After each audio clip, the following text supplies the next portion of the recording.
చెప్పండి. ఇప్పుడు out sourcing ఉద్యోగులంతా కూడా ఈరోజు ప్రజాభవన్కి వచ్చారు. సో పరిస్థితి చూస్తే చాలా దారుణంగా ఉంది. 3-4 నెలల నుంచి జీతాలు లేవు. ఆడ కూతుర్లు ఉన్నారు చాలామంది. అందరూ కూడా ఫ్యామిలీస్ ఉన్నటువంటి పరిస్థితి. ఫీజులు కట్టుకోవాలి, పండుగ వస్తుంది. కనీసం పిల్లలు కొత్త బట్టలు కూడా కొనుక్కోలేని పరిస్థితిలో ఉన్నారు. అందరూ కూడా అదే బాధ వ్యక్తం చేస్తా ఉన్నారు. ఏంటి మరి ప్రభుత్వం నుంచి స్పందన ఏ విధంగా ఉంది ఏంటి? ఇది ప్రజాప్రభుత్వం అని చెప్పారు కానీ ఇది ప్రజాప్రభుత్వం కాదు. ఎందుకంటే అవుట్ సోర్సింగ్ ఉద్యోగుల్ని విస్మరించిన ప్రభుత్వం ఎప్పుడు కూడా బాగుపడ్డది లేదు.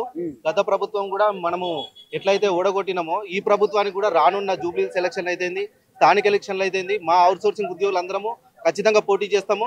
ఆ పోటీలో వండుకుంటూ మేము ఖచ్చితంగా ఈ ప్రభుత్వం కాంగ్రెస్ ప్రభుత్వానికి హెచ్చరికలాగా మేము చెప్తున్నాము. ఏంది అంటే ఇప్పుడు గవర్నమెంట్ లో ఉన్న వాళ్ళకి 1 రోజు 2 రోజులు లేట్ అయితేనే వాళ్ళు అయోమయం అయ్యి వాళ్ళు చర్చలు చేయడానికి సీఎం దగ్గరికి వెళ్తున్నారు. మేము 5-6 నెలల నుంచి మా డిపార్ట్మెంట్ లో అయితే మిషన్ భగీరథలో అయితే సంవత్సరానికి ఒకసారి వస్తుంది మా జీతాలు. అయినా కూడా మాది పట్టించుకునే నాదులు లేడు.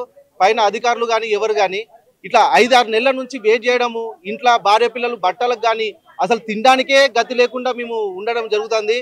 ఇట్లాంటి కుటుంబ పోషణ చాలా భారంగా అయిపోయింది. మేము అడిగేది ఏంటిది, గొంతమ్మ కోరికలు ఏమడగట్లేదు.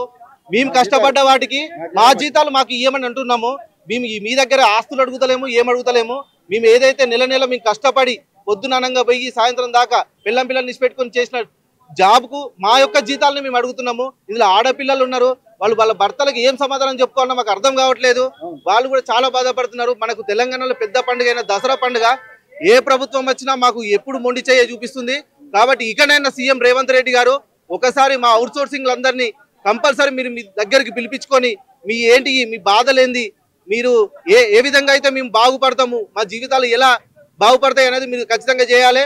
అసలే రోజు రోజుకు ఒక్కొక్కరు ఆత్మహత్యలు చేసుకుంటారు. ఇది ఆత్మహత్యలు కాదు. ప్రభుత్వం గనక మనకు జీతాలు ఇవ్వకపోయేసరికి వాళ్ళు మనస్తాపం చెంది చేసిన హత్యలు ఈ ప్రభుత్వ హత్యలుగా మీరు ఖచ్చితంగా దృష్టి పెట్టాలి. ఖచ్చితంగా మాకు అందరికీ న్యాయం చేయాలి. దసరా తర్వాత మీరు గనక న్యాయం చేయకపోతే ఉవ్వెత్తున మేము 2 లక్షల మంది కాదు, కుటుంబంలో 4 చొప్పున వేసుకున్న 10 లక్షల మంది మేము ఖచ్చితంగా మీకు సమాధానం చెప్పాల్సి వస్తుంది. దీన్ని మీరు పరిగణలోకి తీసుకోవాలని కోరుచున్నాం.